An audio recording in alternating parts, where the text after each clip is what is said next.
Crafty Friends, and welcome to hashtag Stamping Sunday on Monday and hashtag Stamp Play. Stamping Sunday is an open collab hosted by Velma Hall and Paul at Crafting by the Pond, and Stamp Play is hosted by Susan's Heartstrings. So you just basically come on and show that what you've been stamping. You can stamp while you do it. You can show some stamps, anything that has to do with stamps. So I'm participating in Kendra's Card Challenge 13, and I'm making my Valentines cards. So I've been stamping and making some ephemera to put on the cards. So let me tell you a little bit about that. That's a open card challenge where with 6 pieces of 6x6 paper, you're given the sketches and the cutting diagrams to cut it and how to place things, and then you take it from there. And it can be with any paper, and it's people all over the world. It is so cool because even though the sketches are the same, every card looks so different because of the different papers and the creator. And anyway, that's so cool. But anyway, so these are the stamps, the Valentine stamps that I have stamped, as you can see. But I decided to go around the edges of them, heat emboss them in gold, and you see him. So I have to say a little something about him because it has to do with stamping. Although I'm gonna do Snowman of January, and I'll show you him again. But because he's a stamp, I thought he was absolutely beautiful. But his scarf says to and from, and I did not want that on there because I wasn't going to make it as a tag. You know, it'll go on a card somewhere. And so hubby got his little knife and cut that part off, and so this is how it came out. So you can see on the scarf, it's, you know, perfection. And so, you know, just that's something to keep in mind. If there's something on a stamp that you don't like, it can be cut off. You know, just saying. If it's a red rubber, good quality stamp. And this one was Santa Rosa PSX. It's a PSX. It was one of them in my gigantic haul, I think. So I cut it out. I just cut a circle out, and then I rolled it in my Versamark and heat embossed it in gold around the edges. And doesn't that make such a difference?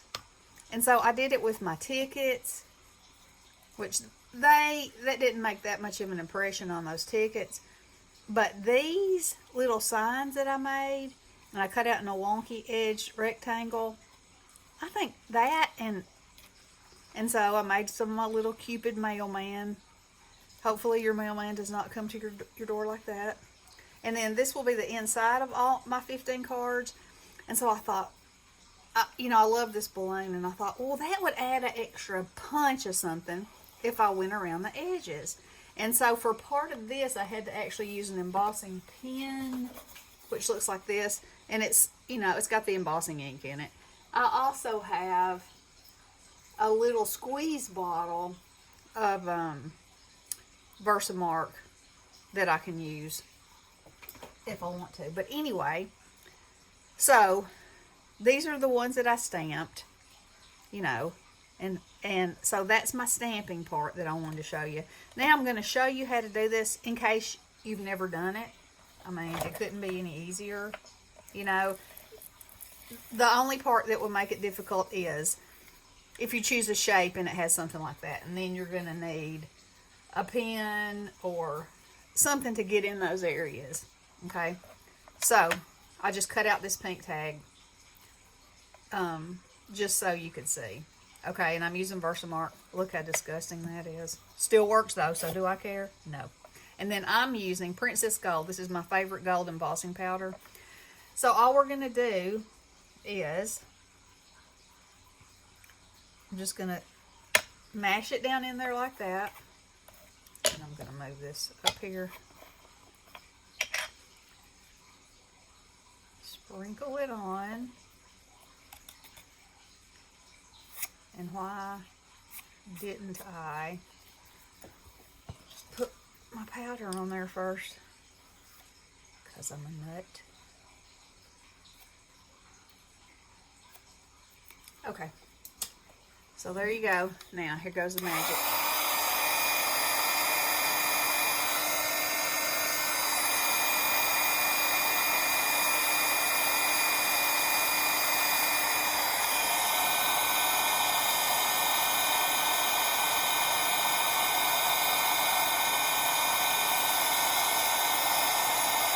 Look at that. Isn't that beautiful? Okay, so I'm going to do the whole thing just so you can see. Also, I'm going to use I think this is called a handy helper.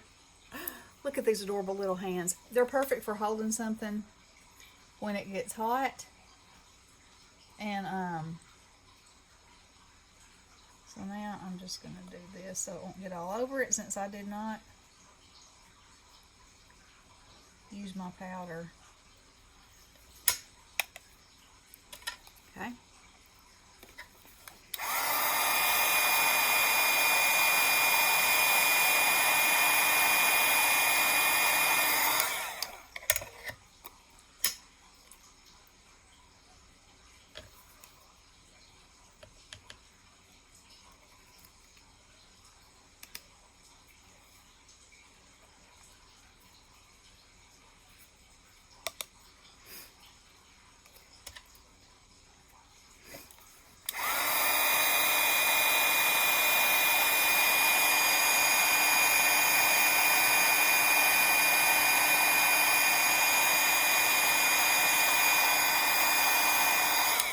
And there you go. And doesn't that just adds to it? I think it's amazing. Am I turning where you can see it? I hope so. There's a big reflection in when I look underneath at y'all. So anyway, I thought that might be a handy thing. Y'all probably know about it and you've probably done it before, but you know, sometimes it's helpful to go back and do things you've done in the past. Jogs your memory a little bit and gives you some fresh ideas. So I will link Susan, Paula, and Thelma's channel in the description box below. Y'all go check them out. And Kendra's Card Challenge, just so y'all can check that out if you're interested. It's so cool. I can show you so I print mine out, so I have them. So what you get, and it's a free downloadable. So you have so this is your 6x6 paper, and you cut it into these pieces, and you have 15 cards. And the way I do it is I have Post-it notes that are numbered, and I lay them out on Bestie's desk across the way. And then as I cut my pieces, I just go lay them in a pile over there. And then once you have all those cut out and placed, then these are the designs. So this is how your paper gets laid out on there. And it shows the gray and the black and the white are optional kind of pieces of paper. So, and I'm going to show, I think I've just about got everything that I want to do. Of course, I'll probably do more. But I'll come on with another video and show you more about that. But since I did touch on it, I wanted to give you a little clue. So anywho, I hope y'all enjoyed this. I hope you're being able to do something crafty and you're warm and toasty. All right. Love you guys. Blessings.